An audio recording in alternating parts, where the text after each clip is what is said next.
So first of all, thank you everyone for your attendance and presence.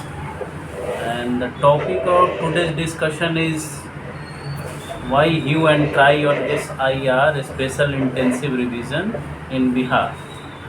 Is it problematic?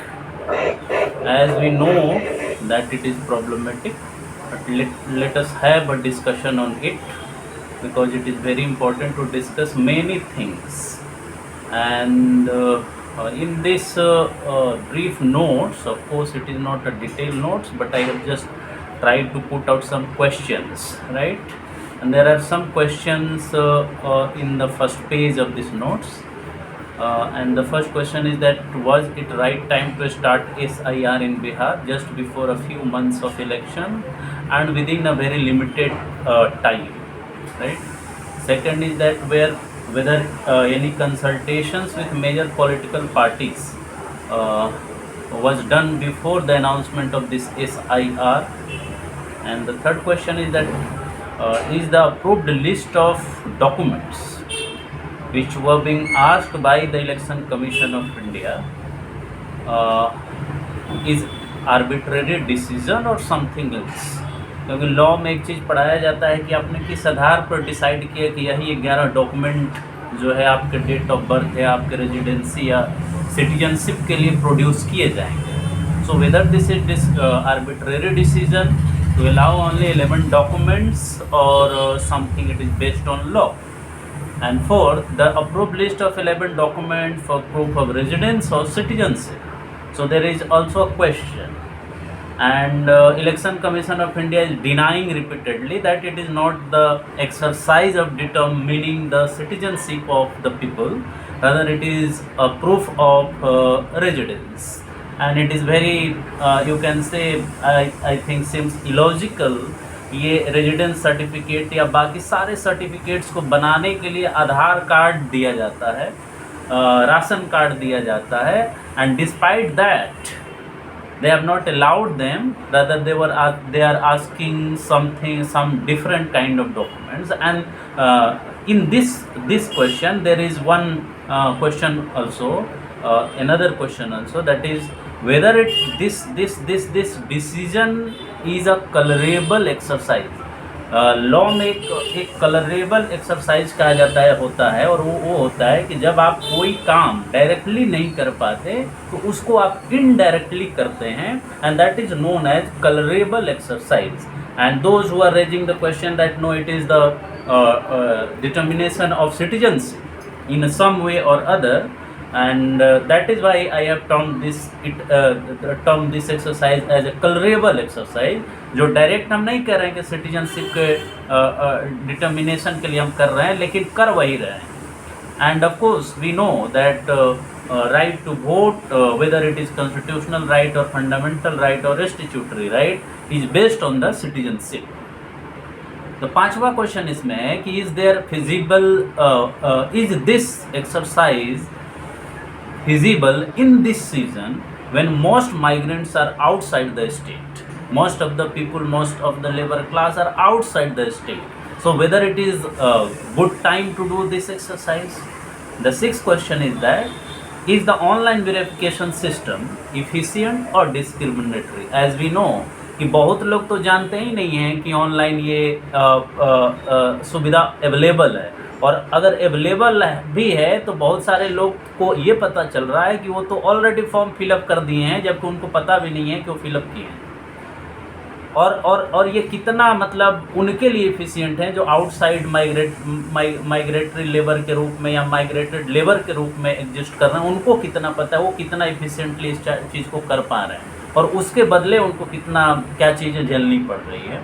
Seventh question is that how efficient is the system of making a residential certificate, and it is also important, and Election Commission of India has said that this residential certificate is important to determine the you can say residency of a particular voter. लेकिन सबसे बड़ा जो justification इसके लिए दिया गया है वो ये दिया गया है कि आधार कार्ड, इलेक्शन आइडेंटिटी कार्ड मतलब जो EPIC नंबर है, या राशन कार्ड, वो फ्रॉड तरीके से भी बनाया जा सकता है. And the reality is that कि रेजिडेंशियल सर्टिफिकेट या रेजिडेंशियल डोमिसाइल सर्टिफिकेट जितना इजीली बिहार में बन जाता है, और वो भी फ्रॉड तरीके से, वो उसके बारे में मतलब इलेक्शन कमीशन कोई जस्टिफिकेशन नहीं दे रहा है। And the data in newspapers is that कि जितने वोटर नहीं हैं उससे ज़्यादा रेजिडेंशियल सर्टिफिकेट बन चुके हैं, जितना पॉपुलेशन नहीं है बिहार का उससे अधिक रेजिडेंशियल सर्टिफिकेट बन चुका है। And there is no transparency and objective process.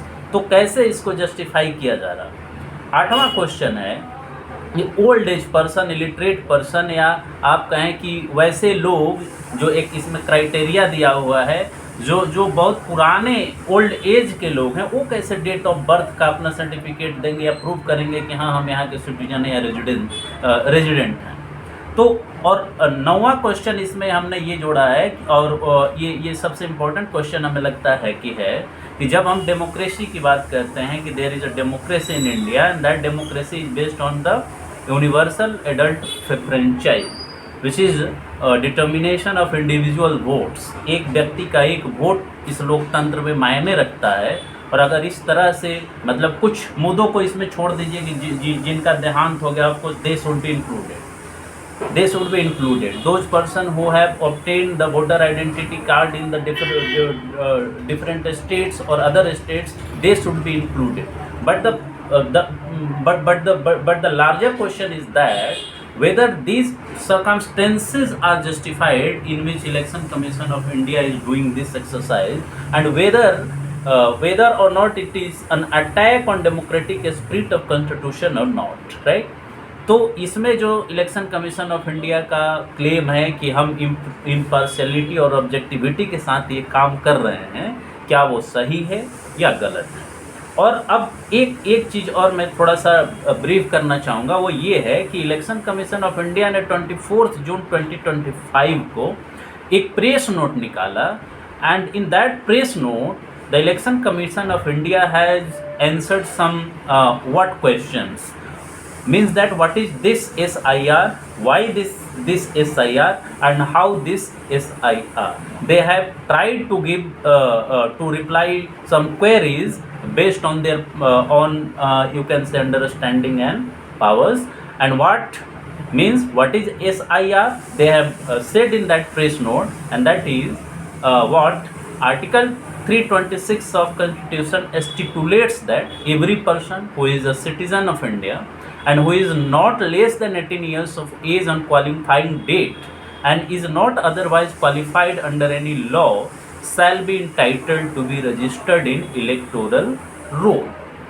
Further, in exercise of its power under Article 324 of the Constitution and Section 21 of the Representation of People Act 1950, the Election Commission of India has directed a special intensive revision in the state of Bihar with 1st July 2025 as the qualifying date.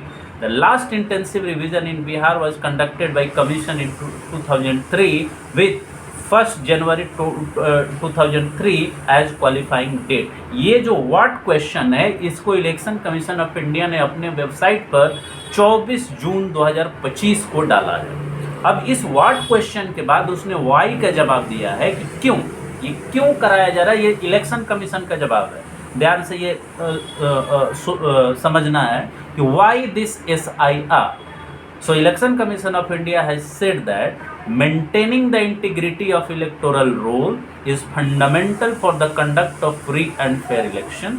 To ensure that all eligible citizens are included in electoral roll and no ineligible voter is excluded, no eligible voter is excluded from electoral roll. मतलब ये हुआ कि जो eligible citizens हैं वो ये electoral roll में शामिल किए जाएं और जो नहीं एलिजिबल हैं उनको बाहर किया जाए। ठीक है। The third point under this heading why is to ensure that no ineligible voter is included in ER, जो कि मैंने ऑलरेडी कह दिया है। And the last point under this sub heading is to eliminate names of dead and shifted absentee voters. And now the third point is how this exercise will be done, which is very important. So they have said that EROs, electoral electoral registration officer something is there to print pre-filled enumeration form EF for all existing voters as on the date of the order and give it to the BLOs, booth level officers. Booth level officers to distribute EF to all existing electors through house to house visits. ये समझने वाली बात है because they are not visiting to the, you can say, houses. There is requirement for BLO to visit the house for 3 times, but they are not visiting. Okay, so electoral form will be available on ECI website, Election Commission of India website, which can be downloaded by any elector whose name is in electoral roll on as on the date of order. BLA, booth level agents, will be appointed by all recognized national and state level parties to be associated in entire process. BLO to guide the public on filling out the electoral form. ये सारी बातें इसमें कही गई हैं. You can see this process, but this process, as it has been reported by many newspapers and political parties and even civil society members, that the processes has not been you can say followed by the BLO and you can say ERO. So these are the things which has been said by the Election Commission of India, right? But people are feeling completely different at the ground level, right? And many articles are appearing in the newspapers which are saying that this process is completely discriminatory, this process is completely exclusionary, and it is a culpable exercise in order to do NRC, National Register of Citizens, as some people are saying. But before going to the judgment, before going to before reaching to any conclusion, let us have a discussion, let us have your opinion, your understanding on this topic, so that we can better appreciate this exercise as well as implications on many people. As some writers have said that around 36 millions are migrated to the other states, right? And they don't know how to fill, they don't know the online process, they don't know the technicalities of these things, they don't know how to obtain the necessary certificates, especially the resident certificate and all. So let us have a discussion, your opinion, your understanding, that what will be the consequences of this exercise in Bihar. And of course the Election Commission of India has also said that they are going to do this at the national level, or you can say across the country. So there are a lot of questions, and these questions need to be discussed, need to be analyzed. So I will stop here, and I will request any one of you to say something. And I think I would like to start with Sunil sir. He is in Patna and he is observing the things very carefully and minutely. So I would like to have a point of view from Sunil sir, Sunil Kumar Singh sir.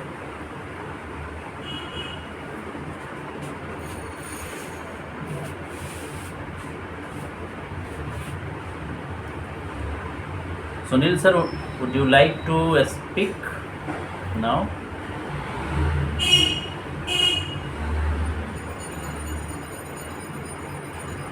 I think there is network issue. He has left. Okay, anyone can start. Narayan Rao sir, Dr. Parnav Sekhar sir has also joined. Good evening sir. Prabhat, you can also share your opinion. Yes, Prabhat. Yeah, audible. So the biggest question is I think is two are the biggest questions. One is timing, and another thing is the requirement of subjects. So regarding timing, they have selected time time when most of the people are in their, what to say, working in other states or in cultural field, and also maybe because this is rainy season, many of the Bihar's villages are affected, and people go to lost their documents. And regarding the requirement of documents, if government is in 2000, I think 14 or 15, government decided to introduce Aadhaar card, that every citizen of India should have Aadhaar card, and that will verify that you are a citizen of India. So if they and there was a Hello. pass. At that time, it was how people queued there. Hello. Yes, sir, you are audible, Hello? sir. Yes, sir, you are audible. Hello, hello. Yes, sir. Hello. हाँ, you are Audible sir. आपकी आवाज़ आ रही है। Hello. Yes, continue पर बात continue. So I think if Aadhaar card was made during that time, and if at this moment they are not recognizing the Aadhaar card, so I think they, and court also said this, that we have to improve Aadhaar card. So I think election commission should have think like this regarding timing and requirements of document. So and also another thing is that DLS visiting home to home. I also never heard that DLS is hello. visiting to the house. So what mechanism has decided to follow? Either they are not following that properly, or also they are being lacking in the procedures. Thank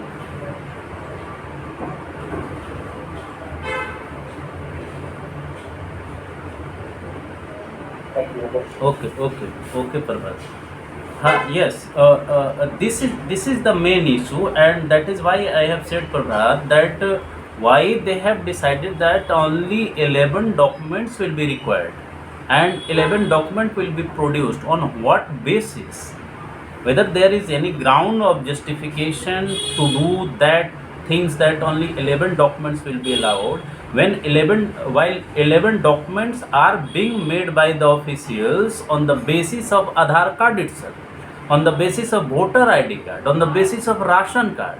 And what election commission is saying that कि ये जो भी documents हम कह रहे हैं, जो 3 exclude किए गए, ये इजीली कोई भी बनवा सकता है फ्रॉड करके। जबकि सच्चाई ये है कि उस 11 में से एक डॉक्यूमेंट जो रेजिडेंस आवासीय प्रमाण पत्र होता है, उस आवासीय प्रमाण पत्र को, ये अभी का रिसेंट डेटा है कि जितनी वहाँ की जनसंख्या नहीं है उससे अधिक आवासीय प्रमाण पत्र बन चुके हैं। And it is very accessible. कोई भी जाता है, 100 रुपया देता है और तुरंत आवासीय प्रमाण पत्र बिहार में बन जाता है या कहीं भी बन जाता है। So there is no verification.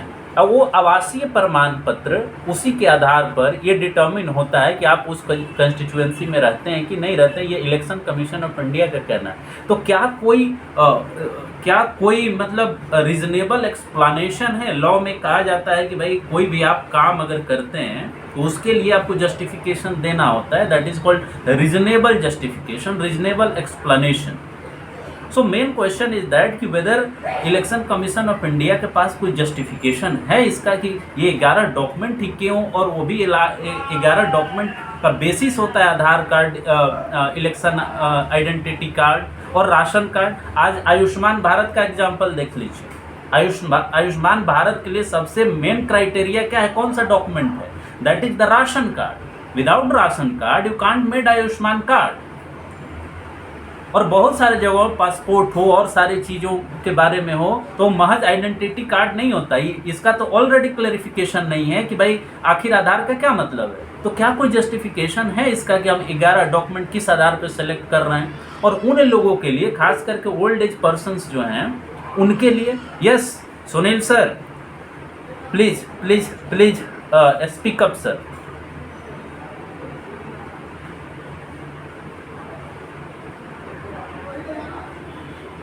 Hi Amit, how are you?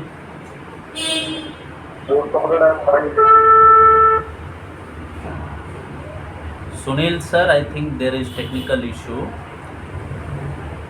He has raised hand, but I think there is some issue with mic or something. Yes, Anil sir, you can start. Yeah.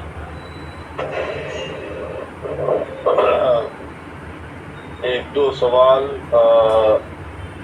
मैं raise करना चाहता हूँ।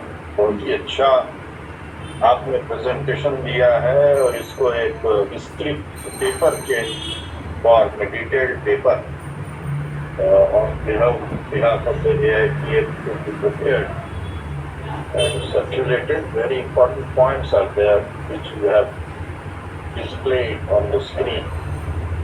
अब सवाल इसमें एक पैदा होता है, सडनली ये एक सिटीजनशिप साबित करने के लिए इन्होंने शुरू कर दिया। तो क्या जो प्रीवियस इलेक्शन है, जैसे मान लिया पिछला ही लोकसभा का इलेक्शन, वो इलीगल इलेक्शन था। वो वोटर्स कौन थे? Illegal.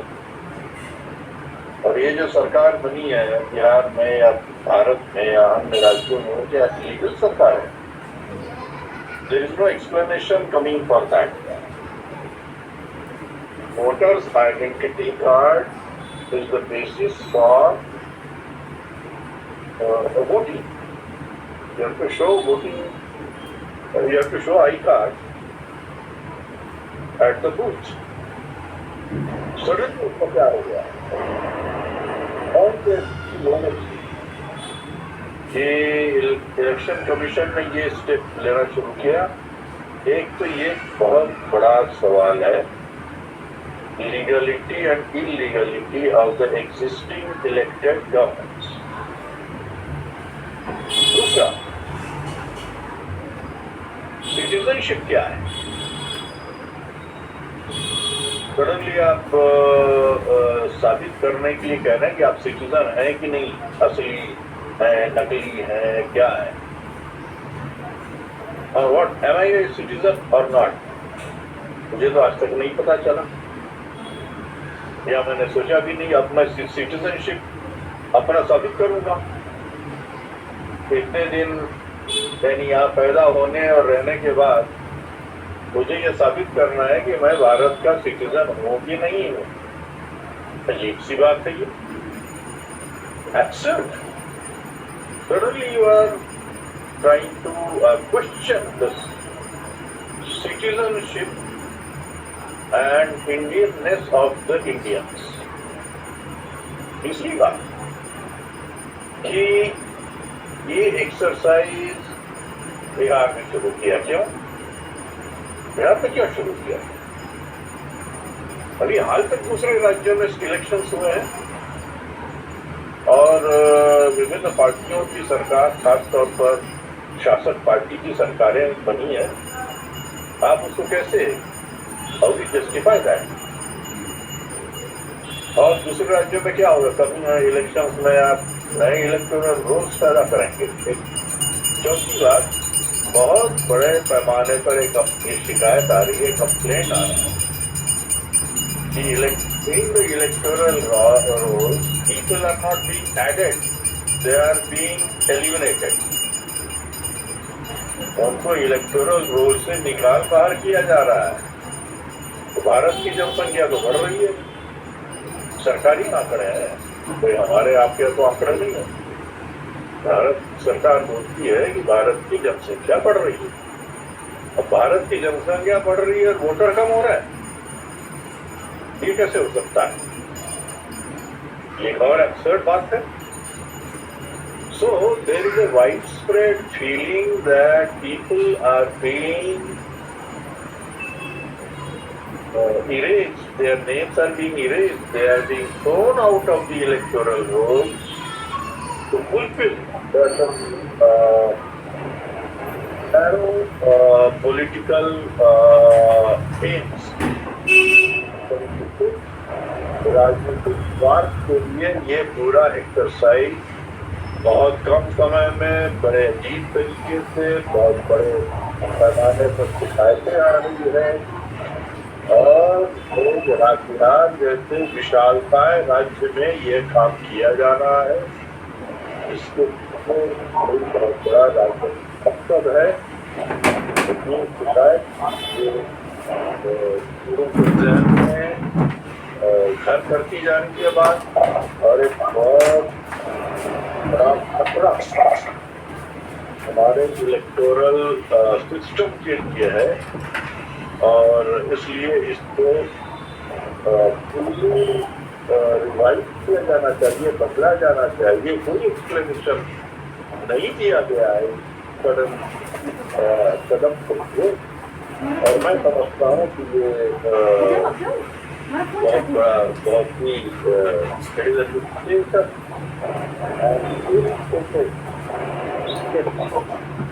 Taken by the government. तो अभी तो मैं यही कुछ पॉइंट्स मेरे दिमाग में आए हैं जो मैं कहना चाहता हूँ। It is a very serious development for electoral system, very serious that it has a wider and further futuristic significance। Future में क्या होगा सिटीजनशिप, सो कॉल्ड सिटीजनशिप के सवाल पर, वोटर्स के सवाल पर, वोटर कौन है कौन नहीं है कौन तय करता है, ये भी एक सवाल है। क्या इलेक्शन कमीशन वोटर तय कर सकता है, कौन सिटीजन तय कर सकता है? यह सुप्रीम कोर्ट ने भी कहा, ऑब्जर्व किया है कि कौन वोटर है और कौन नहीं है, सॉरी कौन सिटीजन है और कौन नहीं है, यह काम तय करना इलेक्शन कमीशन का नहीं है। इलेक्शन कमीशन का काम केवल इलेक्शन के मशीनरी और पूरे प्रोसेस को ओवरसी करना है, उसकी देखभाल करनी है according to existing system. So the point is that who has given this right to elections commission? It is beyond their right। ये उनके अधिकार क्षेत्र से बाहर जाकर ये काम कर रहे हैं, इसमें कोई दो राय नहीं।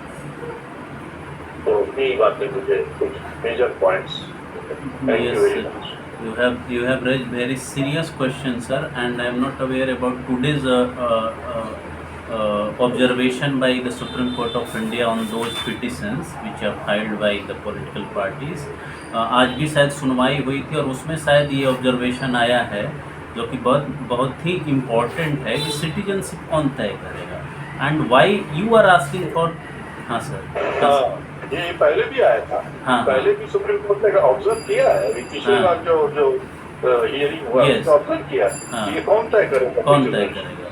और उसने ये भी बोला कि you can consider all these 3 documents for the verification but they are not considering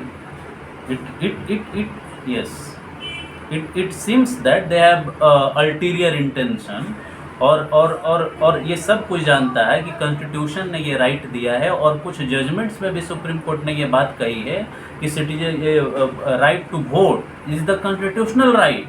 some people are arguing that it is the statutory right. अब इलेक्शन कमीशन कह रहा है कि हम ही सिटीजन तय करेंगे इस आधार पर, क्योंकि संविधान में लिखा है कि जो सिटीजन होगा वही वोट दे सकता है, तो हम तय करेंगे कौन सिटीजन है। It is not the duty of election commission of India.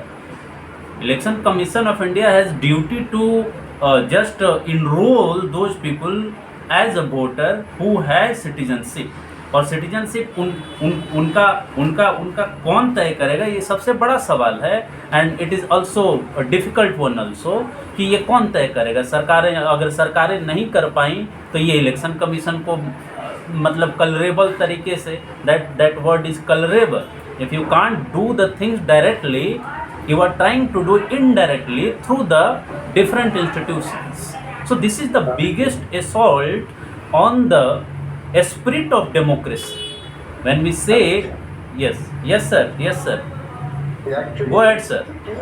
it is, according to Constitution, it comes under the Ministry of Home Affairs to decide who is the citizen, but the Shah has given outsourcing to Election Commission. Amit Shah has been outsourcing to Election Commission. Actually, in Telangana also, we have an experience from 2018 Assembly elections to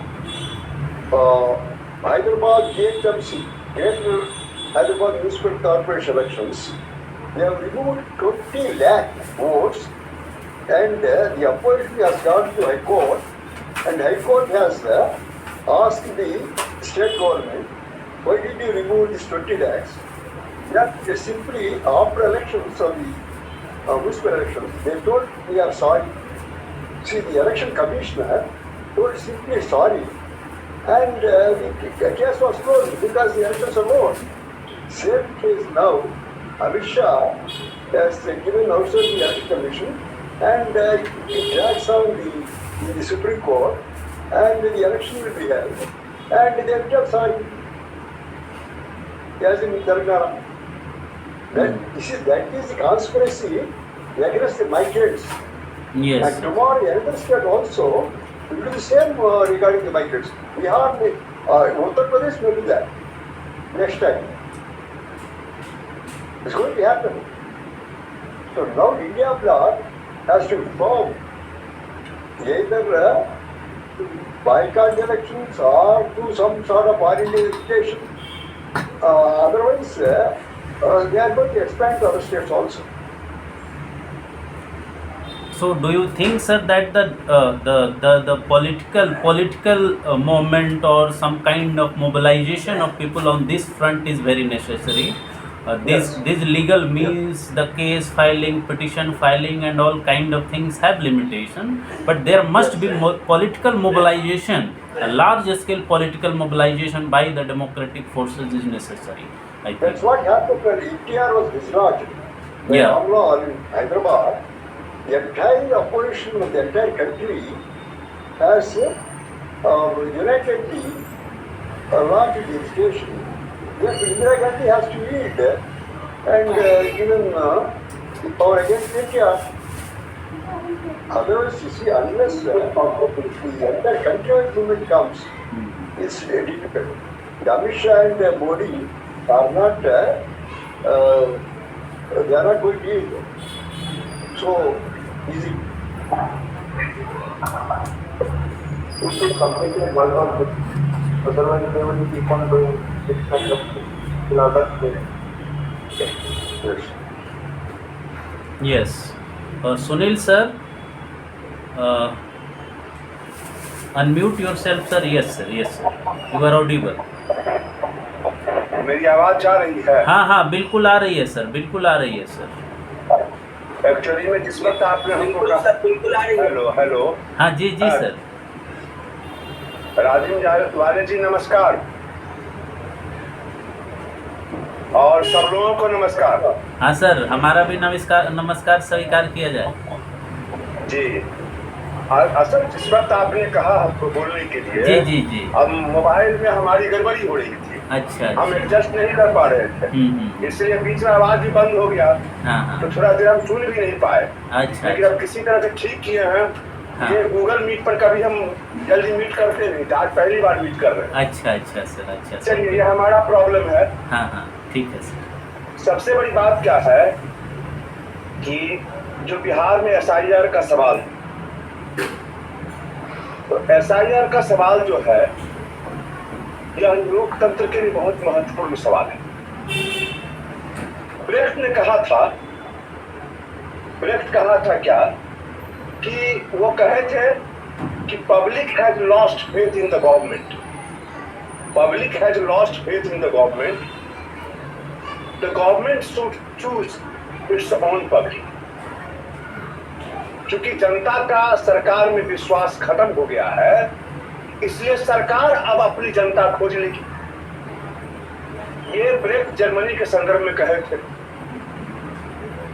तो ये आज यहां पर वही चीज देखने को आ रहा है। नंबर एक बात। नंबर दूसरी बात, ये एसआईआर का सवाल जो है, इस पर अभी दर्जनों लेख आए हैं पिछले महीने दिन के अंदर में। जब से 24 तारीख को अनाउंसमेंट हुआ, आपने अनाउंसमेंट की पूरी प्रति पढ़ दी, वो जो पूरा बात था उसमें उस पूरी बात को जो है आप सामने ले आए। मूल बात क्या है? मूल बात ये है क्या कि बिहार के बाद पूरे देश में लागू होगा, ये अलग बात है। लेकिन एक बात समझिए क्या कि पिछला जो चुनाव हुआ था 2020 में जो चुनाव हुआ, उस वक्त दो गठबंधन था, एनडीए था और महागठबंधन था। आप इनके परसेंटेज ऑफ वोट्स पर जाके देखिए, both have got equal percentage of votes. Mahagathbandhan has got 36 point something vote and NDA also has got 36.7%. Yeah, sir, this was the proportionate of percentage in between the two fractions. अब इसमें मजे की बात यह है क्या, ये हम आप जान रहे हैं,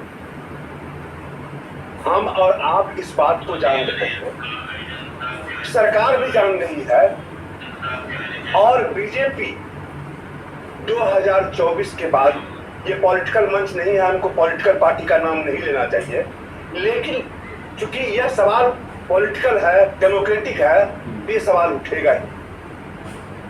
तो हम आप जब यह समझ रहे हैं, और 2024 में जो चुनाव हुआ लोकसभा का, उस चुनाव के बाद ये सरकार जो है हर कदम पर ये बैकफुट पड़ी, और बिहार का वैसे भी जो कॉम्बिनेशन है वो विचित्र किस्म का कॉम्बिनेशन है। तो ये चाहती क्या है कि कुछ वोटर्स को, जैसे राजद वाले कहते हैं बराबर क्या, कि अगर 3000 वोट भी पिछले बार 110 सीट महागठबंधन को मिला, उस वक्त जदयू बीजेपी के साथ था, 110 सीट, और इनको मिला था 125 सीट। देखिए, ये बात को जब तक नहीं तय कीजिएगा, और कुछ सीट ऐसे थे जहां पर स्ट्रॉन्ग रूम को, जहां पर डीएम के परमिशन से रोका गया और बाद में खेलबेल किया गया, वही कह रहा है क्या, कुछ सीट्स ऐसे हैं जहां पर 500 से जीता, जैसे बछवाड़ा में 500 जीता था, उसके बाद जो है मटिहानी में 500 वोट से जीता। ये जो कॉम्बिनेशन है, यह एक बीजेपी के लिए खतरे की घंटी है, और पूरी पटकथा बन गई क्या, ये चुनाव हारने जा रहे हैं। तो अब सवाल है क्या कि he has to do something at any cost, by hook or crook. We have to win election and we have to form a government, like government in Maharashtra and like government in Haryana. तो अब सवाल ये है क्या कि इन्होंने 24 तारीख को किया। मैं कुछ घटना बताना चाहूँ, थोड़ा सा हमें 5 मिनट समय देंगे। Yes sir, yes sir, go ahead sir, go ahead. मैं इलेक्शन कमीशन के पोर्टल पर गया, अपने बीएलओ को खोजा, मैं 3 आदमी एक बीएलओ के पास थे, और हमारा बेटा जो है दूसरे बीएलओ के पास, उनका नंबर भी दिया हुआ। मैं बीएलओ की शिकायत नहीं कर रहा हूँ, बेचारे क्या करेंगे, लेकिन उनका नंबर भी दिया हुआ है। उनका नंबर सामने है, पिछला 25 जून से लेकर के 25 जुलाई खत्म हो गया, दोनों बीएलओ में से किसी ने फोन नहीं उठाया। जो नंबर है वह नंबर पर न फोन उठाया, और सुन लीजिए, एक नंबर हमको वहां पर जाने के बाद मिला, वो नंबर जो है पंजाब का नंबर था। बीएलओ इतने पैनिक हैं, वह नंबर नहीं देना चाहे। एक बीएलओ को 1000 वोटर के पास फॉर्म पहुंचाना है, और उससे कलेक्ट करना है, उसके बाद देना है, एक ईसीआर जो है उसको रिवीजन करना है एक कंस्टिट्यूएंसी का। ये हॉरिबल टास्क है। इन्होंने उपाय लगाया कि आखिर कैसे किया जाए। ये वस्तुगत स्थिति है। हम जो शहर में रहते हैं, जो मोबाइल को यूज करते हैं, ऑनलाइन रहते हैं, आपसे हम बात कर रहे हैं, उसकी ये हालत है। जरा सोच लीजिए, कि गांव-गांव की क्या हालत होगी। कभी कहा जा रहा है ये फॉर्म दे दो।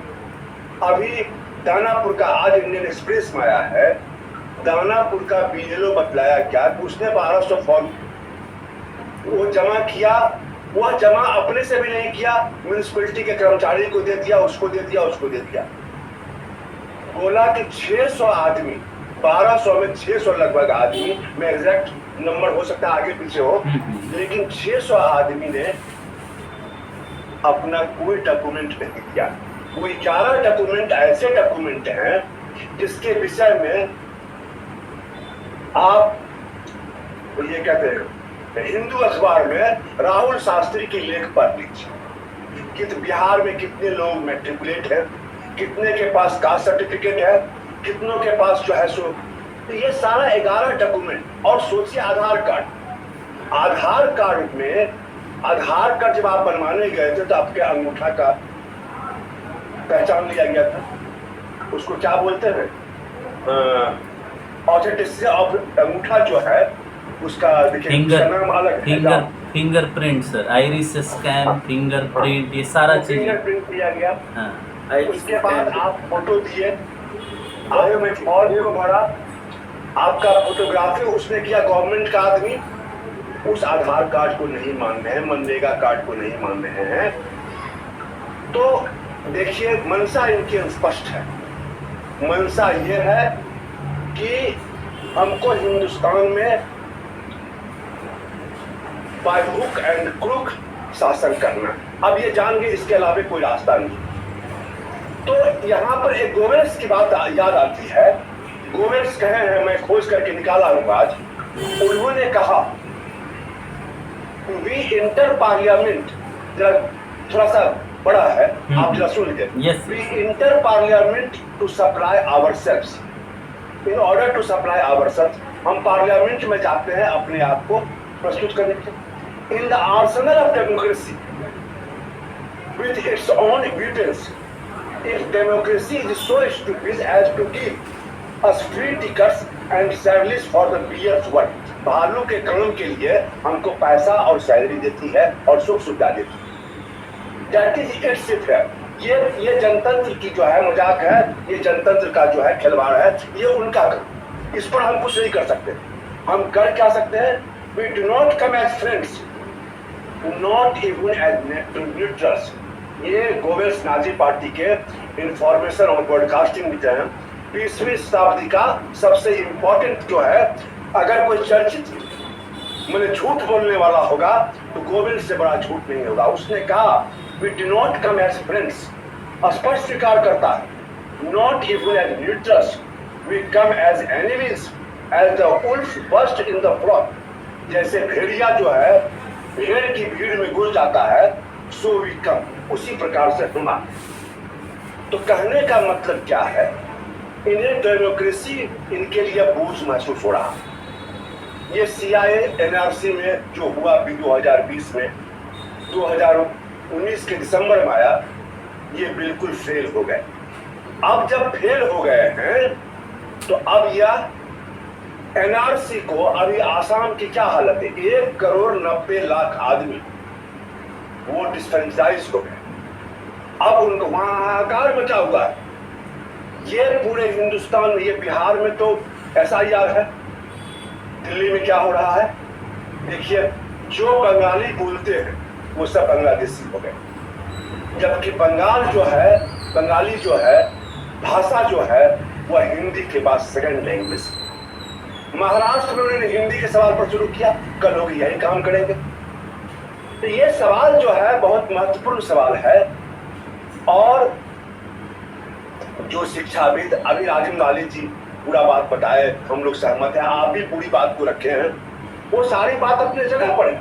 लेकिन मूल बात ये है क्या कि इस सरकार की मंशा को जब तक आप नहीं समझेंगे तब तक चीज को आस्था। अब रही बात कि एक साथी ने उठाया क्या कि इलेक्शन बॉयकॉट करने देना चाहिए। इलेक्शन बॉयकॉट करने का जो माजरा है कि इंडिया गठबंधन को बॉयकॉट कर देना चाहिए, यह तो समय बताएगा।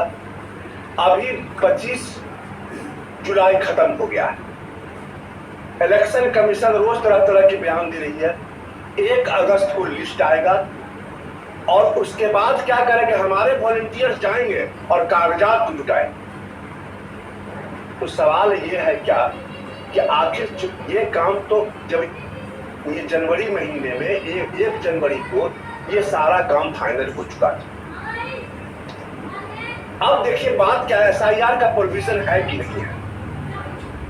कॉन्स्टिट्यूशन में एसआईआर का प्रोविजन विशेष परिस्थिति में, अगर किसी कंस्टिट्यूंसी में गड़बड़ी है उस केस में आप जल्दीबाजी भी कर सकते हैं, या किसी बूथ पर जो है इस प्रकार का प्रॉब्लम है। लेकिन इतना लार्ज स्केल पर एसआईआर आप इतनी जल्दीबाजी में आप लोगों ने भी कहा नहीं कर सकते हैं, हम भी उससे सहमत। यह जो है तुगलकी फरमान है और यह फरमान सिर्फ इसलिए है कि वह जो है अपना वोटर अपने मन मुताबिक हम बना लें, हमारा जो वोटर है उसको बचा लें। अब सोचिए मैट्रिक का सर्टिफिकेट, राजीव बाले जी भूल गए होंगे कि मैट्रिक का सर्टिफिकेट अब कहाँ रखे होंगे। मैं अगर गलत नहीं हूं, अगर जरूरत पड़ी होगी तो आप जाके खोजे होंगे, कहीं अलमारी से निकाले होंगे, उसकी जरूरत भी नहीं पड़ती है। आदमी जो है वोटर कार्ड जो है, वोटर कार्ड, मेरा मैट्रिक का सर्टिफिकेट बहुत पहले किए, जब उसका फोटो स्टेट करवाने गए तो पूरा काला आ गया। वो पुराना वाला है, अपने बेटा के केस में देना था। ये स्थिति हमारे जैसे लोग का है जो पढ़ा लिखे हैं, जो इंजीनियरिंग किए हैं, सब कुछ किए हैं, उसकी ये हालत। आप आम आदमी का आप अंदाजा लगा सकते। तो ये बिल्कुल जो है एक्सक्लूजनरी प्रोसेस है एसआईआर। वोटर को हटाना है, गरीब, डाउन ट्रोडन जो है, दलित जो है, एसटी जो है, जो पढ़ा लिखा नहीं है, उनको जो है एक्सक्लूड करने का ये इंक्लूसिव प्रोसेस नहीं है। यह सरकार की विफलता है कि हम जो सोशल रिस्पॉन्सिबिलिटी की बात अभी राजेंद्र बाले जी करें, ये सरकार की जिम्मेवारी थी कि हर एक को शिक्षा देना, हर एक को जो है सो उसका कागजात उपलब्ध करना। अब देखिए ये कास्ट सर्टिफिकेट है, ये बराबर है। कैसे इसको मान लिया आपको समझ आए? कास्ट सर्टिफिकेट ऐसे का ऐसा सर्टिफिकेट है, आप जाकर के फॉरवर्डर के घर में पता लगाइए। चूंकि इनको लाभ नहीं है इसलिए किसी ने नहीं बनवाया, पहले तो काम खत्म हो गया। जो दलित है, पिछड़ा है, उसमें मैक्सिमम गया है 32%, एवरेज निकल रहा। इतने लोगों के पास कास्ट सर्टिफिकेट है, बाकी लोगों के पास नहीं है। तो इसलिए समझ बूझ करके इन्होंने या जनतंत्र के पीठ पर छुरा घोंपा है। ये आधार कार्ड, मनरेगा कार्ड, सब जितने गरीब हैं जो काम करने वाले हैं मनरेगा कार्ड को रखते हैं। क्यों रखते हैं? क्योंकि उनका लाभ है। उनका लाभ क्या है? मनरेगा कार्ड नहीं दिखाएंगे तो उनको पैसा नहीं मिलेगा। ये मनरेगा कार्ड, राशन कार्ड, गरीब के लिए राशन कार्ड जो है, आप गरीब के घर में जाइए। हम लोग राशन कार्ड नहीं बनवाए हुए, हम लोग खाने पीने वाले आदमी हैं, तो राशन कार्ड की याद भी नहीं पड़ती है। एक जमाना में पिताजी राशन कार्ड बनवाए हुए। अब गरीब के घर में हर एक जाकर के देखे, मैं रामगिरी गांव का रहने वाला हूँ, वहां पर हर घर में राशन कार्ड। उस राशन कार्ड को क्या किए? एक्सक्लूड कर दिए। सीधा सीधी जो है गवर्नमेंट्स ऑब्जेक्टिव क्या है कि इसको हमें जो है सो वोटर लिस्ट से ही निकाल देना है। जो ये वोट देने वाले, ये वोट देने वाले हैं, हमको कल समस्या होगी। अब इनका कास्ट इक्वेशन भी बीजेपी का नहीं बैठ रहा, दिक्कत ये है। तो ये जो है इसका विरोध बिहार में भरपूर है, अभी और आगे बढ़ेगा। अभी 1 तारीख का लिस्ट आने दीजिए, उसके बाद देखिएगा। अब तो बीएलओ भी बोल रहे हैं, कितना बीएलओ नौकरी इस्तीफा देकर चला गया, कहा कि हमसे अब नहीं पार लगेगा। मैंने जाकर के दो enumeration form I have submitted to the municipality, उसके विश्वास पर हमने उसको दे दिया कि भाई तुम करवा देना। तो ये जो है सो ये हालत है। ऐसी हालत में कुछ लोग अभी भी मिल जाएंगे, जो नागरिक होगा वही वोट देगा। ये काम इलेक्शन कमीशन का नहीं है। This is not duty of election commission. वह हमारी अब नागरिकता 1900 आप एक किताब है अमित सानी की, हाउ इंडिया बिकेम डेमोक्रेटिक। ये किताब मेरे पास है, हमने ये जब लागू हुआ था तो उसके बाद जो है हमने ये किताब खरीदी है, मंगाई है, और उसको किताब को कुछ पढ़ रहे हैं, लेकिन इतना महीन अक्षर है जल्दी पढ़ा भी नहीं पाता। और उस किताब को सब लोग कोट भी कर रहे हैं। वो लिखता है क्या कि 47 में 48 में जो वोटर लिस्ट बनाए गए, क्या पहले नागरिकता दिखाया गया था? ये नागरिकता का काम बताना सिटीजनशिप का काम है, गृह विभाग का है। और गृह विभाग, होम मिनिस्ट्री, जिसने नागरिकता का सवाल, वो नागरिकता का काम ऐसा किया कि पूरे हिंदुस्तान में हाहाकार मच गया, पूरा आसाम में हाहाकार मच गया एनआरसी को लेकर के। तो अभी जो है ये इलेक्शन कमीशन का काम ही नहीं था।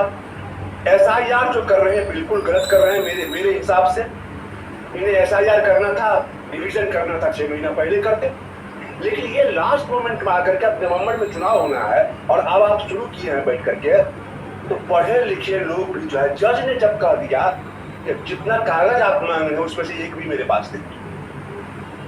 हमें भी खोजने में जो है सो एक यहाँ पर जदयू का एमपी है, नाम याद नहीं पड़ा कुछ, वो कहा क्या कि मैं 10 दिन में जाकर के, वो एमपी है, वो सूचाप्रस्त आदमी है, गिरधारी यादव, बांका के एमपी हैं गिरधारी यादव। गिरधारी यादव, आप नौजवान आदमी है, नाम आपको बहुत याद रहता है, हम लोग भूल जाते हैं। उसने कहा क्या कि हमें 10 दिन लगा कागज जुगाड़ करने में। वो समर्थवान आदमी है, उसकी यह हालत, आम लोगों की क्या हालत। वेरी सेंसिटिव इशू, और ये इशू जो है यह डेमोक्रेसी के लिए एक ब्लैक क्लाउड्स के रूप में आया है। इसको इस रूप में देखना चाहिए। और सरकार का काम वही है, इलेक्शन कमीशन का काम वही है, जो गोवेंस को फिर एक बार दोहरा देते हैं, एक झूठ को बार बार बोलने से सच हो जाता है। अभी समाज में लोग मिलने वाले मिल जाएंगे, कहेंगे क्या कि जो नागरिक होगा वही ना वोट देगा, इसलिए इसको चेक किया जा रहा है, क्या दिक्कत है। बस इतना ही कह के मैं अपनी बात खत्म करता हूँ। Thank you. Well articulated sir, and I think everyone is feeling the same. और जो भी मतलब ऐसे सर आर्टिकुलेटेड हम तो हैं, हम कोई रिसर्च तो करते नहीं हैं और कुछ परिवेश में हम बहुत रहे नहीं हैं, तो इसीलिए हम लगता है कि हम भाषण दे रहे हैं। नहीं सर, जो आपने एक्सपीरियंस शेयर किया सर, मैं अपना भी बता ही देता हूँ। जब हमको करना था तो हमने बीएलओ को फ़ोन किया, 10 बार भी फ़ोन किया होगा, बीएलओ ने फ़ोन नहीं उठाया।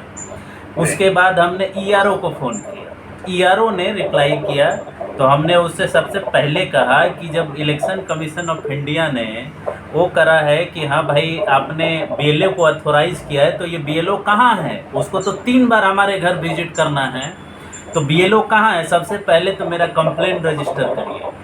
तब ये ईआरओ से बात हुई, ईआरओ ने उस प्रोसेस को किया। अब हम सोच में पड़ गए कि अब हम तो भर दिए, अब उसमें हमारे माता पिता का जो है वो डेट ऑफ बर्थ मांग रहा है और ये प्रूफ करने के लिए बोल रहा है कि आप अपने माता पिता का डेट ऑफ बर्थ हो करिए, तब तो मानेंगे कि आप उनके पुत्र हैं। अब हम सोच में पड़ गए कि मम्मी का तो हमारे डेट ऑफ बर्थ छोड़िए ना, वो तो अनपढ़ है, तो उसका हम कहाँ से लाएंगे? ना तो उसके नाम पे प्रॉपर्टी है, ना तो राशन कार्ड है। जब से हम लोग शिफ्ट किए हमारे पास तो कोई डॉक्यूमेंट ही नहीं है प्रूफ करने का कि हम अपने माता पिता के पुत्र हैं। हम क्या करें? अब उसका जवाब ईआरओ के पास नहीं था। हमने फ़ोन पर पूछा कि अब बताइए कि हम क्या दें आपको, तो कह रहा है कि बिना डॉक्यूमेंट के आप सबमिट कर दीजिए, बाद में देखेंगे कि क्या होगा। बस यही उसकी भाषा है, यही उसकी भाषा है। एक बात हम और शेयर करते हैं। हाँ जी। पिछली बार जब हम लोग की AIPF की बैठक हुई थी, मैंने सब लोगों को कहा कि सप्ताह में एक आध बार ये ऑनलाइन होता है, आप सब लोग जुड़ते क्यों नहीं हैं? बहुत अच्छे, आप जो सोचते हैं कि वहाँ केवल अंग्रेजी में होता है, ऐसी बात नहीं है। वो हिंदी में, मैं खुद हिंदी में बात को रखता हूँ, उसमें क्या सब लोगों को कहा क्या कि आप लोग जुड़ा कीजिए, बहुत सारी जानकारी होगी। आप लोग बौद्धिक फोरम पर काम करते हैं, नहीं जुड़िएगा। लेकिन कहे देखिए आज प्रणब जी तो बराबर ज्वाइन करते हैं। हाँ बिल्कुल, मैं इधर से ज्वाइन करने लगा। चलिए धन्यवाद, मैं अपना बंद करता हूँ, अब और लोगों का सुनिए। हाँ सर, जो आपने बात कही उन सारी बातों को बड़े ही मतलब उससे, और हम लोग बड़ा चिंतित हैं इस बात को लेकर। हम तो मम्मी से कह भी नहीं पा रहे थे, जो बार बार कहती थी कि चाचा फ़ोन कर रहे हैं, एक चाचा हैं वो बता रहे थे कि करा लीजिए, तो मम्मी हमको बोलती थी, तो हम इस सोच में पड़े होते थे कि हम कहें क्या कि तुम्हारा हम बर्थ कैसे प्रूफ करेंगे, तुम एक्सक्लूड होने वाली हो, अगर ये हो रहा है तो तुम एक्सक्लूड होने वाली हो। लेकिन हम माँ को बोल नहीं पा रहे थे कि तुम्हारे साथ ये होने जा रहा है। मतलब ये परिस्थिति हमारे साथ ही, हम ये जानते हुए कि हम ये जान रहे हैं कि इसका नतीजा क्या होगा, लेकिन हम इमोशनली उसको नहीं कह पा रहे थे कि तुम्हारा वोटिंग राइट छीनने जा रहा है इस ठीक है। लेकिन मतलब अब इस परिस्थिति में हम कर क्या सकते हैं? मतलब इतनी बुरी परिस्थिति है कि मतलब इमोशनली भी इसको आप एक्सप्रेस नहीं कर सकते कि उन बूढ़े बुजुर्गों का हम क्या कहें। मान लीजिए हमारी दादी होती, हम दादी का अपना डेट ऑफ बर्थ कहाँ से प्रूफ करते? उसका तो वोटिंग राइट चला गया, उसका वृद्धावस्था पेंशन खत्म हो गया, आयुष्मान कार्ड खत्म हो गया, क्योंकि वही उसका बेसिस है। तो मतलब ये सारे कंसर्न है। I will not take too much time. Vijay ji, Vijay Kumar Bimal, ये भी पटना से जुड़े हैं। थोड़ा सुनील सर से और प्रणव सर से भी कंसल्ट में आप रहिए, थोड़ा सा इंटरेक्शन रखिए। विजय जी आप अपना बात रखिए। जी, अभी तो सुनने में आया है कि बहुत सारे लोग आधार कार्ड दिए और मार्कशीट दिए, उन लोगों का भी रिजेक्ट कर दिया। आधार तो वैसे भी एक्सेप्टेबल नहीं है ना गाइडलाइन के हिसाब से। आधार तो सर एक्सेप्टेबल नहीं है, बट नहीं है एक्सेप्टेबल। हम लोग के गाँव में, हाँ, हम लोग के गाँव में सबका सिर्फ आधार लिया गया और कोई डॉक्यूमेंट नहीं लिया गया। ठीक है, हम अपने भैया को बोले थे कि आधार नहीं देना है, मेरा यानी कि आवासीय प्रमाण पत्र दे दीजिए और पिताजी का जो ये है वो दे दीजिएगा और मेरा मैट्रिक वाला दे दीजिए। बोले नहीं नहीं, ये सब का कोई जरूरत नहीं, आधार दे दीजिए। हम बोले नहीं, बाद में ये रिजेक्ट हो जाएगा, हम जो बोल रहे हैं वो दे दीजिए। मिथिलेश का आधार दे दिया, आप ही गाँव के अमित भाई, आधार दिया, मैट्रिक का सर्टिफिकेट दिया, उनका रिजेक्ट हो गया पूरे परिवार का। अरे वाह। हम लोग निराधार हैं। हम लोग आधार वाले नहीं, निराधार वाले। और कुछ हाँ बताइए। समझ में ही नहीं आ रहा था सर, आधार को इतना इम्पोर्टेंस दिया गया। आधार हमारा अधिकार, आधार ही हमारा आधार, तो अचानक इस आधार पर इतना अविश्वास करने का कारण क्या? बहुत बड़ा सवाल है सर। कुछ लोगों को लग रहा था सर कि अगर आधार को मैंडेटरी कर देंगे तो इस वोटर लिस्ट डिवीजन से जो वो प्रोपेगेंडा हासिल करना चाहते हैं वो होगा ही नहीं, क्योंकि लगभग आधार तो सब लोगों के पास, राशन कार्ड सब लोगों के पास है। और आपका जब आधार और राशन कार्ड को हटा दिया गया तो बहुत हद तक बहुत लोगों के पास मनरेगा जॉब कार्ड को हटा दिया गया, तो काफ़ी मुश्किल होगी। इलेक्शन कमीशन सबसे पहली बात सर, ये नागरिकता को डिसाइड करने वाला इंस्टीट्यूशन नहीं है। जहाँ तक मेरी जानकारी है सर, नागरिकता डिसाइड करने का हक गृह मंत्रालय के पास है, और गृह मंत्रालय भी जो एक्सेप्टेबल डॉक्यूमेंट्स है उसके आधार पर नागरिकता डिसाइड करता है। तो और सिटीजनशिप का एक्ट है कॉन्स्टिट्यूशन में, उसके अनुसार नागरिकता डिसाइड। Exactly sir, yes. दूसरी बात है सर कि मैं अपना पर्सनल एक्सपीरियंस बता दूं, क्योंकि पर्सनल एक्सपीरियंस मुझे भी काफ़ी हुए। मैंने जब BLO को फ़ोन किया तो BLO ने कहा हो गया, तो मेरा भाई दिल्ली में है, उसने भरोसा नहीं किया, उसने ऑनलाइन कर दिया। तो ऑनलाइन में सब कुछ ठीक रहा। अब हम लोगों ने क्या देखा कि मेरे पापा, मेरी मम्मी और मेरी बहन का फ़ोन नंबर गलत है। तो फ़ोन नंबर हमको बड़ा आश्चर्य लगा।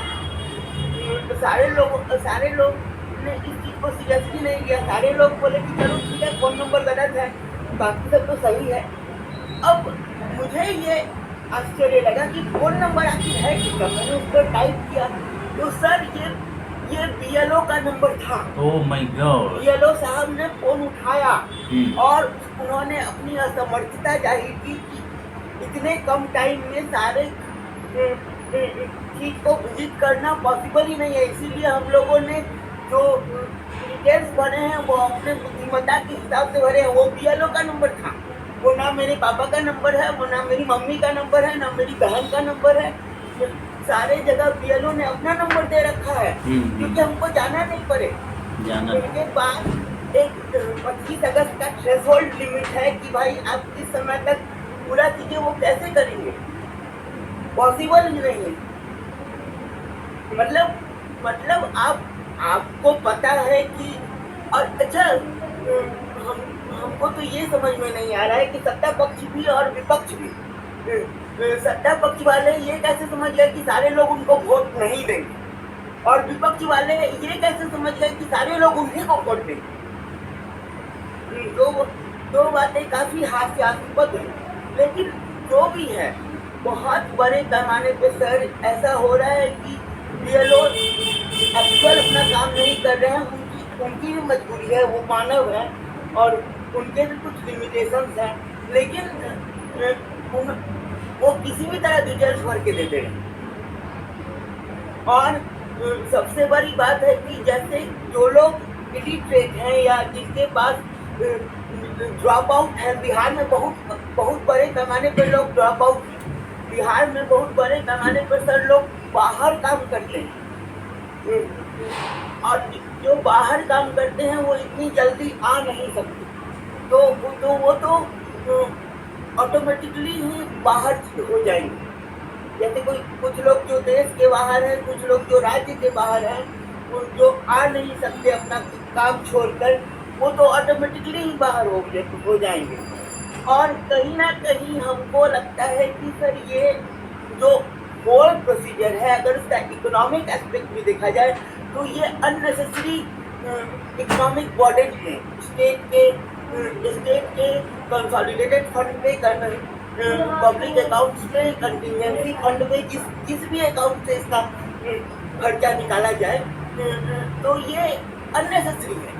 इसको करने की जरूरत ही नहीं थी। अगर इसको आपको करना था तो इसके लिए आपको पूरा 1 साल का टाइम लेना था और सारे लोगों को बराबर मौका देना था। और आपने जो आधार, मनरेगा कार्ड और इन सब चीज़ों को हटा दिया, उससे आपने बहुत बड़े पैमाने पर लोगों को बाहर कर दिया। जैसे मेरा सर ड्राइवर है, उसके डॉक्यूमेंट ही नहीं है। पहले वो राशन कार्ड के आधार पे उसका वोटिंग राइट्स था, तो अब बोलता है सर भैया हम जाके भी क्या करेंगे, मेरे पास तो है ये नहीं, आधार तो मानेगा ही नहीं। तो ये सारी चीज़ें हैं, ये सारे वस्तु स्थिति है जिसके आधार पर हम ये कह सकते हैं कि इस एक्सरसाइज की कोई जरूरत ही नहीं। अगर सत्ता पक्ष को ये भरोसा था कि हम चुनाव जीत लेंगे तो इसकी कोई जरूरत नहीं थी। और लेकिन उनका ये कंप्लीट लैक ऑफ कॉन्फिडेंस दिखाता है। ये प्रो गवर्नमेंट या एंटी गवर्नमेंट की बात नहीं है, ये बात है कि कुछ लोगों के वोटिंग राइट्स बहुत बड़े पैमाने पर लोग बाहर होंगे। जैसे वोटिंग लिस्ट डिवीजन सर बहुत कॉमन चीजें हैं और ये पहले भी होता था कि जो लोग मृत पाए गए या जिन लोगों का एक जगह 2 जगह वोटिंग राइट्स है तो उनको एक जगह से स्क्रैप कर दिया जाता था, या जो लोग परमानेंटली सेटल हो चुके हैं कहीं और उनको हटा दिया जाता था। तो ये सिंपल सी चीजें थी, लेकिन इसको इस तरह से करना कि ये सेलेक्टिव नहीं रिजेक्टिव प्रोसेस बन जाए और इसको किसी भी तरह मतलब एनी हाउ इसको कर दिया जाए। अब बीएलओ को जब मैंने फोन किया, उसको डाटा तो बोला हम लोग क्या करें सर, इतना कम टाइम में पॉसिबल है? सही बात। तुम्हारी हिम्मत कैसे हुई कि तुमने अपना फोन नंबर भर दिया, मेरे पापा के नाम पे, मेरी मम्मी के नाम पे, मेरी बहन के नाम पे, तुम्हारी हिम्मत कैसे हुई कि अपना नंबर भर दिया? बोले सर हम लोग के पास इतना टाइम है कि हम लोग जाएंगे तो 25 अगस्त तक हो जाएगा, आप ही बताइए। तब हमको लगा कि हाँ इसकी क्या गलती है। और 90% केसेस में तो BLO फोन ही नहीं उठा रहा है। फोन ही नहीं I was उठा lucky, उन्होंने मेरा फोन उठाया। Fortunate enough, yes yes yes. तो ये सारी चीजें हैं सर, इसको करने की कोई जरूरत नहीं थी। ये अनड्यू स्टेट के फिनांसेस पे एक बर्डन है, और ऐसे स्टेट को ये बर्डन दिया जा रहा है जो ऑलरेडी इकोनॉमिकली बैकवर्ड स्टेट है, most backward state. Economic data के हिसाब से देखा जाए बिहार बहुत पिछड़ा है सर। तो भले हम लोग कह रहे हैं कि डबल डिजिट ग्रोथ हुआ है, तो डबल डिजिट ग्रोथ क्यों हुआ है? क्योंकि हम लोग ऑलरेडी बहुत कम, जो ऑलरेडी 85 नंबर ला रहा है वो 5 ही नंबर ले आ पाएगा, लेकिन जो 40-50 ला रहा है वो 40% 50% भी बढ़ा सकता है। तो बिहार उस तरह से ग्रोथ कर रहा है कि बिहार का पहले ग्रोथ स्टोरी बहुत पुअर रहा है, अब बिहार ने ग्रो करना शुरू किया है। तो बिहार के पास फिनेंशियल रिसोर्सेज की बहुत कमी है, और इस कमी में ये अननेसेसरी बर्डन ला देना, ये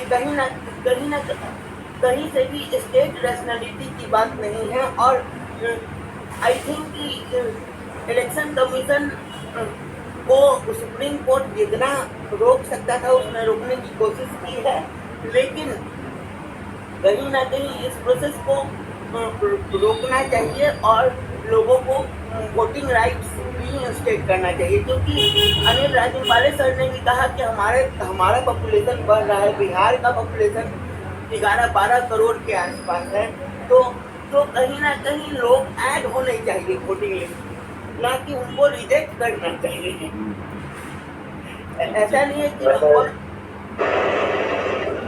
number of people in the state बढ़ रहा है और वोटिंग राइट्स, वोटिंग लिस्ट में नंबर ड्रास्टिकली रिड्यूस हो जाए।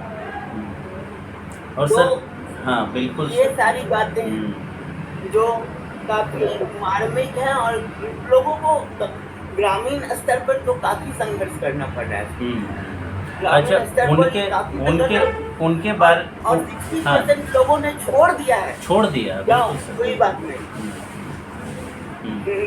अच्छा, क्या करेंगे? हाँ सही बात है सर, सही बात है। मतलब इतने मुश्किल में, और सबसे बड़ी चीज़ अभी मैं डेटा देख रहा था, और वो भी बीजेपी सपोर्टर की, वो मणिपुर वगैरह में और त्रिपुरा में वो कैंपेनर थी उनकी, सुब्राष्ट्रा, उसने एक आर्टिकल लिखा था द हिंदू में या इंडियन एक्सप्रेस में, I am forgetting the news papers name, लेकिन उसमें वो लिखा गया था कि लगभग 20 लाख से ऊपर लोग जो है माइग्रेंट वर्कर हैं, लेबरर्स हैं, माइग्रेंट हैं, और उन बिहार में बहुत बड़े पैमाने पर माइग्रेशन होता है, और ये सब कुछ जानता है, डिस्पाइट ये जानते हुए इस फैक्ट को कि ये वो मौसम है जब सारे लोग बाहर होते हैं, ये किसी फेस्टिवल का मौसम नहीं है। तो ये क्लियर इंटेंशन पता चलता है ना कि भाई हम उसी मौके का तलाश कर रहे थे जिसमें ये सब लोग बाहर हैं, और ये लीगल टेक्निकलिटी का जो है मतलब मुद्दा बना करके फिर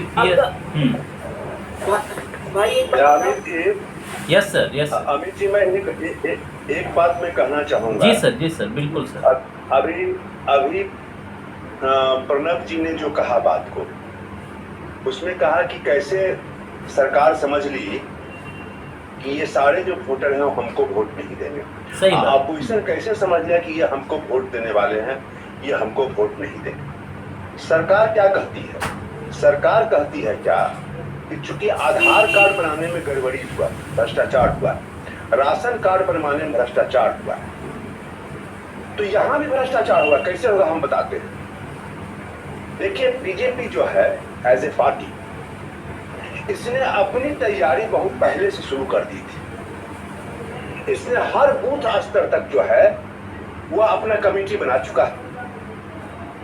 अब जो आप फॉर्म जमा कर रहे हैं उसका एक ये भी है, गांव के लोगों को, मुखिया को, चाहे गांव के जो बीजेपी के लोग हैं या उस पार्टी के लोग हैं, चाहे राजद के ही लोग हैं, इनको मालूम है कि मेरा वोटर्स कौन है।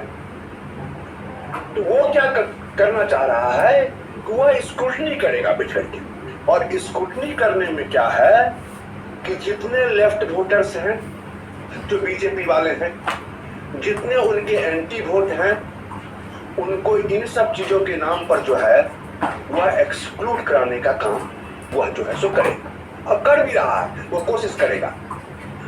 अब सवाल है क्या कि अब अपोजिशन इस चीज के प्रति, अपोजिशन तो कोई सरकार में है नहीं, वो तो विपक्ष का है, वो तो आवाज उठाएगा बैठ करके। तो ये जो है सरकार का जो है इसमें एक प्लानिंग है और ये ब्रॉड फ्रेमवर्क है कि किस प्रकार से हमको अपने विरोधी वोटर्स को एक्सक्लूड कर देना है। ये पूरा जो है, तो ये जो है आप उस पार्टी के मंशा से, उस पार्टी के कार्य से आप अलग नहीं कर सकते हैं। उसने हर ब्लॉक में, अब अपोजिशन के पास इतना रिसोर्सेज नहीं है, वह इतने रिसोर्स, बीजेपी रिसोर्सफुल पार्टी है, या तो बार बार जो है सो अभी सुप्रीम कोर्ट का 2 साल पहले जो है डांट सुना है, क्यों, वह जो बैंक में पैसा जमा था उस सवाल को लेकर के, ये तो बराबर सुनती है लेकिन फिर वही काम करती है। तो ये इसके पास रिसोर्सफुल है, ये अपने रिसोर्स को यूज करेंगे, यूज कर करके जो इनके विरोधी वोटर्स हैं उनको अलग करने का कोशिश करेंगे। हम प्रणब जी का बात को काट नहीं रहे हैं, हम थोड़ा सा ये बात को ऐड करना चाहते थे, तो इसलिए हम अपनी बात खत्म करते हैं। जी सर, थैंक यू सर। और सर हाँ, दूसरी बात ये है कि इसका एक सिंपल सा तरीका होता कि इलेक्शन कमीशन अपने वेबसाइट पर या किसी भी थ्रू एक लिंक जनरेट करता है जिसमें जितने भी वोटर्स थे जो अपना इंफॉर्मेशन अपडेट करना चाहते थे वो अपडेट कर लेते थे। सर कंसल्टेशन सर हुआ ही नहीं है ना। जो कहा जाता है कि डेमोक्रेसी में pre consultation, pre decision making का जो कंसल्टेशन होता है वो कंसल्टेशन है ही नहीं, किसी से कोई कंसल्टेशन नहीं। और तुरंत डेट हमने 24 जून को निकाल दिया और 1 जुलाई से शुरू कर दिया कि 25 जुलाई तक आप कंप्लीट कर लीजिए। 25 जुलाई तक, और तब BLO ने तो कितना सही कहा कि बताइए हाँ। सर 25 जुलाई तक कैसे होगा। तो अब अगर ये नहीं करेंगे तो कैसे होगा। और सर इस मतलब BLO अब इस लेवल तक पहुंचते हैं कि फास्ट डाटा भी दे सकते हैं। बिल्कुल और दे रहे हैं सर, दे रहे हैं। और सर ने जो सवाल उठाया, जो सुनील सर ने जो कहा, जो BLA का कंसेप्ट है, बूथ लेवल एजेंट्स जो कंसेप्ट हैं, इनका बूथ लेवल जो एजेंट बार बार भारतीय जनता पार्टी जो कहती है कि बूथ को मैनेज करो, बूथ को मैनेज करो, एकदम एग्जैक्ट ये वो है। मतलब वही ढर्रे पर, उसी ढर्रे पर। और देखिए इलेक्शन कमीशन ने कहा है कि हम BLA जो है उनके साथ कोऑर्डिनेशन करके हम वेरीफाई करेंगे। कौन नहीं जानता है कि वो BLA कौन होते हैं, क्या करते हैं, किन के एजेंट होते हैं, कैसे काम करते हैं, वो सारा पॉलिटिक्स वहीं पे खेलेंगे। और एग्जैक्टली सर जो आपने कहा, हमने स्क्रीन पर शेयर किया है सिटीजनशिप एक्ट। और देखिए सिटीजनशिप के बारे में इसमें चार तरह का वो दिया हुआ है provision, section 3, 4, 5, 6। Citizenship by birth, bye decent, bye registration, bye naturalisation. और ये इलेक्शन कमीशन सीधे आपको वहाँ से हटा करके नॉन सिटीजनशिप डिक्लेयर कर देगा। एंड सर्टेनली कि जो ये डाउट जाहिर किया जा रहा है कि ये सिटीजनशिप का एक्सरसाइज है, एक तरह से NRC का एक्सरसाइज है, वो हाँ जी एक तरह से NRC को बैकडोर से एंट्री। हाँ, वही उसी को मैंने लीगल नाम दिया था sir, colourable exercise. Colourable exercise मतलब लॉ में हम लोग उसको कहते हैं जिसमें कोई काम अगर आप डायरेक्टली नहीं कर पाते हैं तो उसको इनडायरेक्टली करिए, जैसे आधार के माध्यम। हाँ, बैकडोर से exactly sir. So you were saying very right things about this exercise. Now I will request Anil Sawant sir. Anil Sawant sir is here, and sir please unmute sir and yes sir, you are audible. Audible. धन्यवाद अमित जी। मैं तो ये विषय के बारे में ज़्यादा से ज़्यादा जानकारी लेने के लिए सुन रहा हूँ, और जो भी अभी सामने मुद्दे आए हुए हैं इससे ये साफ दिख रहा है कि ये एक पॉलिटिकल गेम खेला जा रहा है। और जैसे अभी जो बात बताई सुनील जी ने कि बीजेपी का आपने देखा होगा, अमित शाह कब कब बिहार में विजिट किया या किसी भी राज्य में जब कोई इलेक्शन रहता है तो उसके पहले वो क्या क्या तैयारी करता है ये आप देखेंगे। और उसका हर दफा यही उसके जो कार्यकर्ता है उनको जो बताया जाता है तो वो बताता है कि आपको हर एक बूथ को मैनेज करना है। बूथ यानी इसके पहले, यानी जब ये ईवीएम नहीं था और जो बहुत साल पहले से हम सुनते रहते थे कि भाई बूथ कैप्चरिंग होता था, यानी उस समय यह तरीका अपनाया जाता था कि जो लोग जिनका वोटर लिस्ट में नाम है उन्हीं के नाम से दूसरा कोई वोट देगा, यानी वोटिंग होगा। वोटिंग लिस्ट को बदलने की जरूरत नहीं है, ऐसा उस जमाने में कि बूथ कैप्चर करो। पूरा जो मतपेटी बोलते हैं ना, जिसमें वो वोट कास्टिंग करते हैं, वो पेटी के पेटी पूरा उठा के लेके जाते थे या रिप्लेस करते थे। तो इस तरह से बूथ कैप्चरिंग का वो समय पद्धति था। तो उसके खिलाफ बहुत सारा ये हो गया कि भाई ये क्या डेमोक्रेसी है क्या, इस तरह से ये हो रहा है। हाँ, तो फिर इसके लिए अच्छा तरीका क्या होगा, इसके बारे में सब चर्चा चालू हो गई, क्योंकि डेमोक्रेटिकली अच्छा प्रोसेस क्या होना चाहिए वगैरह वगैरह वगैरह। और बाद में वो वोटिंग कार्ड बनाना चालू हो गया। और जब ये वोटिंग कार्ड बनाना चालू हुआ तो मेरे खुद के 2 वोटिंग कार्ड बने हुए। यदि वोटिंग कार्ड बनाते समय भी इस तरह से प्रोसेस हुआ था, जिन भी प्राइवेट एजेंसी को दिया गया था तो उन्होंने एक वोटर्स कार्ड बना दिया और बाद में और दूसरी एजेंसी आ गई, उन्होंने दूसरा और एक वोटर कार्ड बना दिया। यानी पूरा जो सिस्टम है उसको जानबूझ के इस तरह से ये रखना ताकि जो पद्धति होनी चाहिए, जो एक ट्रांसपेरेंट सिस्टम बननी चाहिए, वो बने ही नहीं। ये हमें ध्यान में लेना जरूरी है। यानी इतने सालों से जो ये खेल जाते हैं, सत्ता में कोई भी पार्टी हो, हर एक पार्टी ये खेल खेल रही है, आज तक खेलते आई हुई है। अभी बात ये है कि बीजेपी तो यानी ये खेल में यानी सभी हद पार कर, इतना ही फर्क है। यानी जितने भी गंदे रास्ते हो गए वो कैसे अपनाने का ये खेल बीजेपी कर रही है। और जैसे अभी सभी ने बताया कि आज के पहले जो तरीके अपनाए थे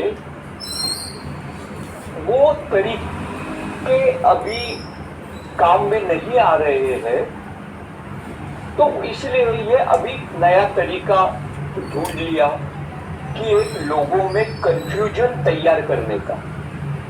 अभी जो बात आ गया कि कैसे समझा कि ये एरिया में बीजेपी के वोटर है कि नहीं है वगैरह वगैरह। एक तो ये जो भी कार्यकर्ता है बीजेपी के, उनके पास ऑलरेडी लिस्ट बनी हुई है, उन्होंने तैयारी की हुई है।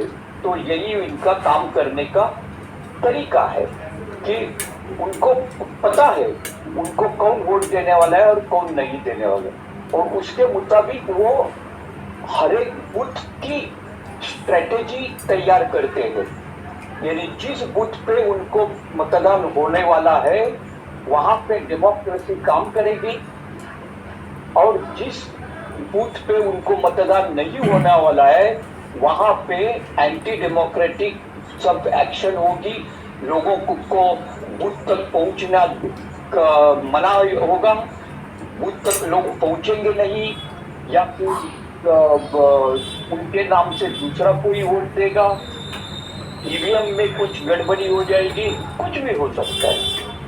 तो ये सारा उनका प्लानिंग ऑलरेडी बनाया हुआ है, ऐसा मेरा मत है। तो ये हर जगह पे एक नया कंफ्यूजन तैयार करना, इसके लिए ये अभी एसआईआर का ये जो बात सामने रखा गया हुआ है कि कुछ हो गया तो एसआईआर के नाम पे थोप देने का, और जैसे अभी बताया कि वो जो भी जिनको एक जिम्मेदारी दी थी, जो भी कर्मचारी उनकी नियुक्ति की थी, तो उनके नाम पे ये सब ये कर देना कि उन्होंने ठीक से काम नहीं किया, यानी इस तरह से एक बहाना तैयार करने के लिए उन्होंने ये पूरा खेल खेला हुआ है, ऐसा मुझे लगता है।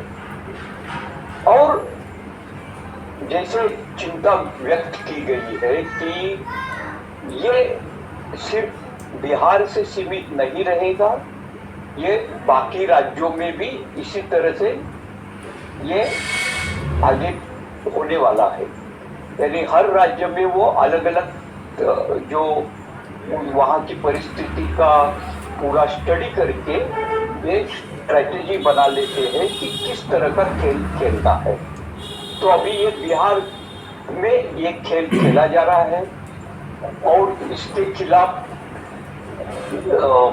बाकी लोग जब तक रास्ते पर उतरेंगे नहीं, तब तक इसका सुझाव यानी सॉल्यूशन निकलेगा नहीं, ऐसे मुझे लगता है। धन्यवाद। Amit ji. Yes sir, yes sir. 2 minute समय देंगे? हाँ, बिल्कुल बिल्कुल सर, बिल्कुल सर। मैं सुना देता हूँ, चूंकि ये इसी से जुड़ा हुआ चीज है। एसआईआर की नेसेसिटी के बारे में जो है ये बार बार चर्चा हो रही है कि इलेक्शन कमीशन ऐसा कर सकती है। पीडीटी आचार्य, ये जो थे former secretary general of Lok Sabha, इनका एक लेख आया था हिंदू में। उन्होंने रिप्रेजेंटेटिव पीपुल्स एक्ट जो है उसके 21 सेक्शन का वह कोट करते हैं। कहते हैं क्या कि section 21 of 1950 RPA deals with preparation and revision of electoral rolls. It speaks of 4 stages of revisions. उन्होंने 4 स्टेज का जिक्र किया है।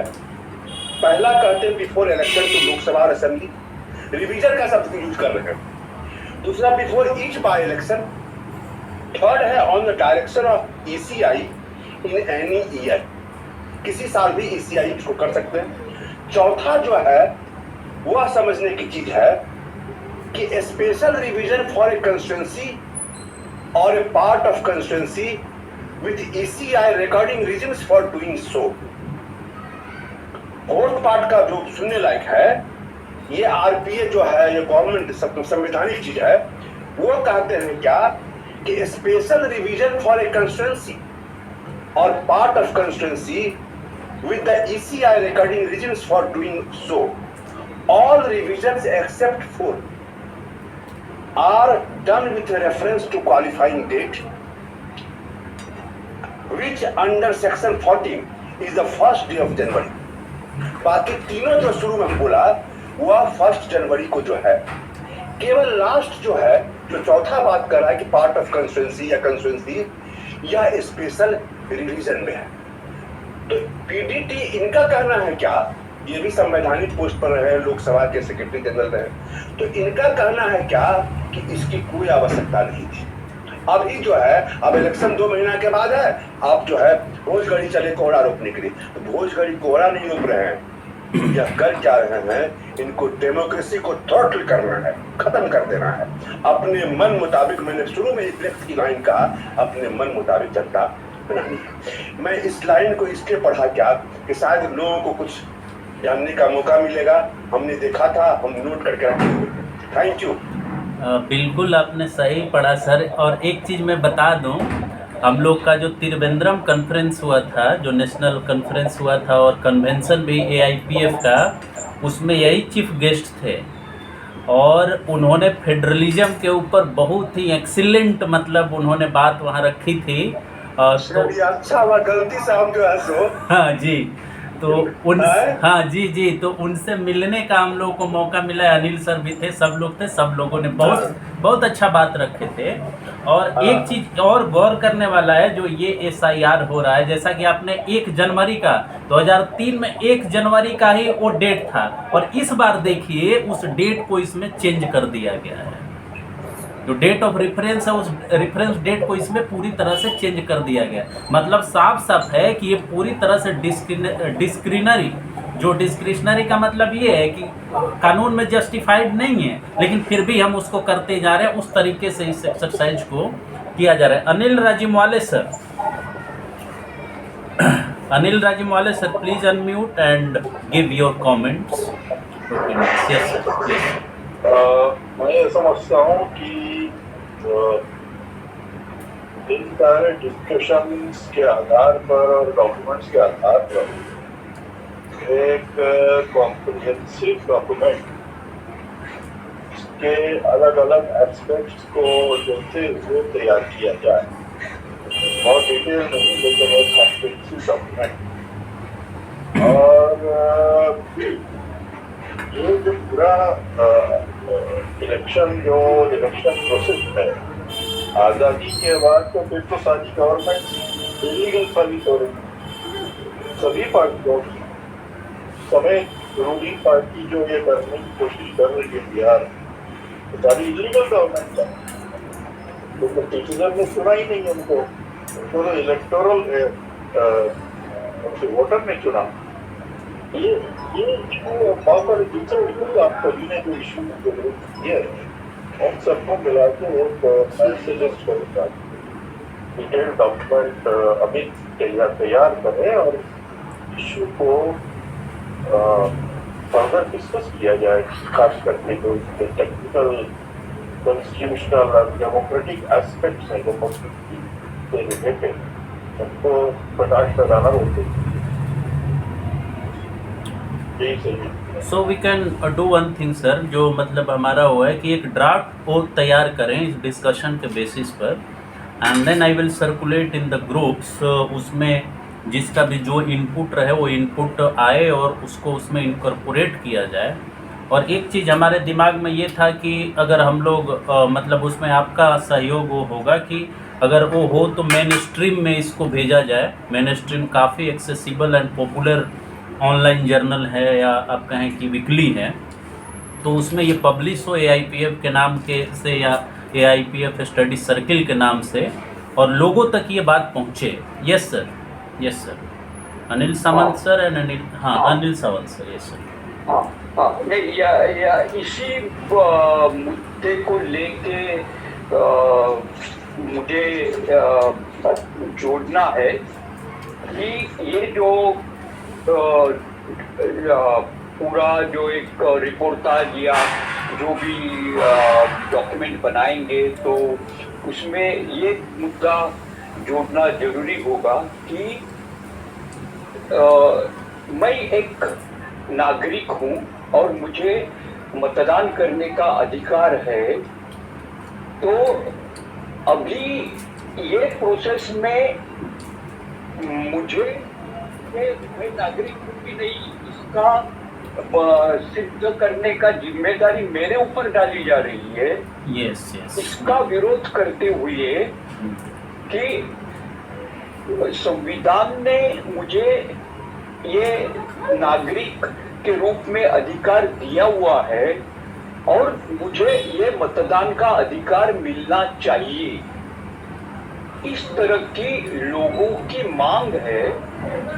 और as an alternative on behalf of people, जैसे हम एक आंदोलन करते हैं और किसी आंदोलन में किसी विषय पर लोगों की राय लेनी है तो लोगों का सिग्नेचर कैंपेन करते हैं, तो उस तरह से एक सिग्नेचर कैंपेन लोगों का होना चाहिए कि ये इस तरह के खेल बंद करो। हम इस भारत के नागरिक है, संविधान ने हमको अधिकार दिया हुआ है और हम ये मतदान के हक के है। इस तरह का लोगों का चार्टर जैसा एक उसमें जोड़ना चाहिए, ऐसा मुझे लगता है। धन्यवाद सर, बहुत ही वैलिड चीज़ जो आपने कहा, जो मिस हो रहा था। यस, ये पहली बार हो रहा है इस SIR के द्वारा, जब सिटीजन्स के ऊपर, वोटर्स के ऊपर ये बर्डन ऑफ प्रूफ डाला गया है। ये बर्डन ऑफ प्रूफ डाला गया है कि आप प्रूफ करो कि आप यहाँ के सिटीजन हो। इससे पहले ऐसा कभी नहीं था। इससे पहले आपको सिटीजन प्रिज्यूम कर लिया जाता था कि आप सिटीजन हैं, और उस आधार पर कोई गलती हो, कोई उसमें खामियां हैं, तो उसको इलेक्शन कमीशन दूर करता था। ये पहली बार है जो हम ही से कहा जा रहा है, हम लोग जिनको चुने हैं, जिनको हम इलेक्शन कमीशन के रूप में बैठाए हैं, हमारे टैक्स से वो बैठे हैं, और हमसे प्रमाण पत्र वो मांग रहे हैं कि आप बताइए कि आप सिटीजन हैं कि नहीं हैं। ये पहली बार हो रहा है, और ये इस बात का प्रूफ है कि मतलब जो हम लोग ये बात कह रहे थे कि it is going to prove your citizenship. They are not only determining the illegality and fraud and other things in the voter list, they are actually determining the citizenship status of yours. तो ये बहुत बड़ी। और एक चीज़ sir, जो आपने suggestion दिया, उस सजेशन में हमारे दिमाग में आ रहा है ये बात, हालांकि अभी मैं कभी किया नहीं हूँ, that we can create a Google form in terms of survey, right? Yes, yes. And that Google form can be circulated in our groups and connections, where we can seek their opinion on this SIR, and then we can gather certain data, and on the basis of that survey and data we can prepare a report. तो ये बहुत अच्छा idea होगा। मैं कोशिश sir ये जरूर करूँगा, बिल्कुल करूँगा इस। Yes It means, Amit ji, yes sir, yes, universal adult suffrage या, is the right given by independent India, unlike other Western countries who fought for decades for universal adult franchise. It means the citizenship, the onus of finding the citizenship is on the government, not on the adult. yes, yes, exactly That sir, is exactly meant by sir, universal exactly, adult franchise. exactly, exactly. For that we have to fight, right? He told, the right to vote is a fundamental right, which cannot be taken away from the citizen or an adult. That we have to, you see, these meetings, beyond our meetings, when the political parties come to the streets only, Amit Shah and Modi listen. Otherwise, you see, these articles and meetings, they won't use them. Yes sir, yes sir. And now I will seek concluding remarks from all of you in a minute, or you can take more than a minute by giving your concluding remark. I will start with Dr. Parnav sir. Final comment sir. Please unmute sir. Please unmute sir. I want to summarize this discussion in few points. First of all, it is the duty of authorities to verify citizens. It is not the duty of citizens to prove themselves as citizens. Exactly. Secondly, Bihar is an economically backward state, and putting such a huge monetary strain on such a economically backward state is not good. at all. Thirdly, as Sunil sir has said, that January is the right time, and if this action has been taken place in January, then the migration issue or the migration matter would have been taken out of the consideration, because many people in January Yes. they reside in state because of agricultural pursuits. So overall it is just like CBI arresting a person and just asking him that prove yourself innocent. It should be duty of CBI to prove them guilty, but they are just arresting the suspect and proving and asking the suspect, prove yourself innocent. They are innocent. It is the duty of CBI to prove them guilty, and the same process is done over here, sir. So that is my concluding remarks, and it will become a very good paper Yes, sir. if we all contribute, and it should be published under the banner of AIPF, and the idea of survey is very good. Yes Thank you, sir. Yes yes thank you sir. And एक चीज़ sir मैं बस as a passing remark बोलूँगा कि ये trend चला है sir India में कि एक होता है एक्स्ट्रा ऑर्डिनरी लॉ, ठीक है, आप ही पर सारा बर्डन रहेगा, जैसे UAPA prevention of corruption act, ED का जो पूरा का पूरा वो है। तो ये जो एक्स्ट्रा ऑर्डिनरी लॉ है ना, जब नॉर्मल लॉ में क्या होता है, नॉर्मल लॉ में प्रोसिक्यूशन के ऊपर होता है बर्डन ऑफ प्रूफ, ठीक है, वो प्रूफ करे कि आप गिल्टी हैं कि नहीं है। लेकिन अब रिवर्स चल रहा है, और उस रिवर्सल में क्या हो रहा है, आप ही सब बताइए आप हैं कि नहीं हैं, और यही काम मतलब यहाँ भी लागू हो रहा है। क्योंकि हम तो अपने आप को इनोसेंट मानते हैं, लेकिन तो हमको प्रूफ करना पड़ेगा कि हम इनोसेंट हैं। बिल्कुल बिल्कुल। Sunil sir, over to you sir. Sir, I have simply to say, AC Datta Bengal के थे, माइनॉरिटीज अफेयर्स के प्रेसिडेंट थे वो। उन्होंने कहा था क्या, ये आज राजेंद्र प्रसाद को चिट्ठी लिखे थे। He has told that first we should have vision and then revision. We should have first of all vision and then revision afterwards. Vision is very important. अभी जो बात की है एडल्ट सफरेज की बात, तो एडल्ट सफरेज हिंदुस्तान में का जो एडल्ट सफरेज है, जो वयस्क मताधिकार का जो राइट मिला हुआ है, it is unique in world. और यही एडल्ट सफरेज का है क्या कि 90% are people of India are in voter list and they vote, not 96%, 56%, 66%, 70% they vote. But in America, we have to register, and due to this, there are 76% are in voter list.